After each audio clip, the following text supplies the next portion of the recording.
Hi friends, it's me Mukhil and welcome back to my channel The Brain Poppers, the place where you can know it all. Okay, in our last video we were talking about stars. Hope you liked that video. In case if you didn't see it, the link has been provided to you in the description box so that you can watch it later. Now I come back with another video, the sun. Now let's see how the sun is formed. The sun is huge, and I mean it, really huge. Many scientists think the sun and the rest of the solar system formed from a giant rotating cloud of gas and dust known as the solar nebula. As the nebula collapsed because of its gravity, it spun faster and flattened into a disk. Most of the material was pulled towards the center to form the sun. Now let's talk about sun's life.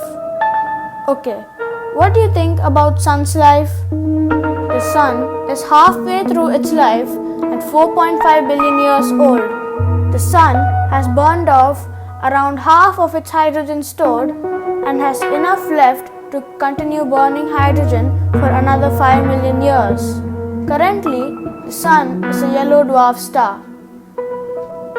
Now, what is inside the sun? Just like most other stars, the sun is made up mostly of hydrogen, followed by helium. Nearly all the remaining matter consists of 7 other elements: oxygen, carbon, neon, nitrogen, magnesium, iron and silicon. Hydrogen is the lightest of all elements, so it only accounts for roughly 72% of the sun's mass, while helium makes up about 26%. Now let's evaluate the size of the sun. Over 1 million Earths could fit inside the sun. If you were to fill a hollow sun with spherical Earths, somewhere around 960,000 would fit inside. However, if you squash those Earths to ensure there was no wasted space, then you could fit 1.3 million Earths inside the sun. The surface area of the sun is 11,990 times that of Earth. Now it's time to know it all about the sun. The sun accounts for 99.86% of the mass in the solar system. It has a mass around 330,000 times that of Earth. It is 3/4 hydrogen and most of its remaining mass is helium. One day, the sun will consume the earth. The sun will continue to burn for about 130 million years after it burns through all its hydrogen instead of burning helium. During this time, it will expand to such a size that it will swallow up Mercury, Venus and Earth. The sun is traveling at a 220 km per second.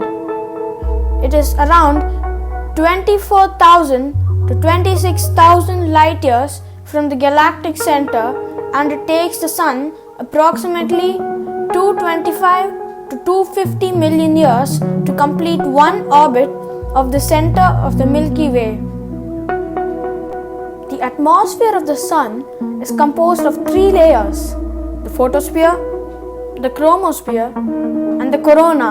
Whoa, wait! I don't mean the pandemic affecting us today. I mean the outermost layer of the sun. The sun is classified as a yellow dwarf star. It is a main sequence star with surface temperature between 5,000 and 5,700 degrees Celsius. End of the sun. Everything has an end, even the sun. The Sun has enough nuclear fuel to stay much as it is now for another 5 billion years. After that, it will swell to become a red giant.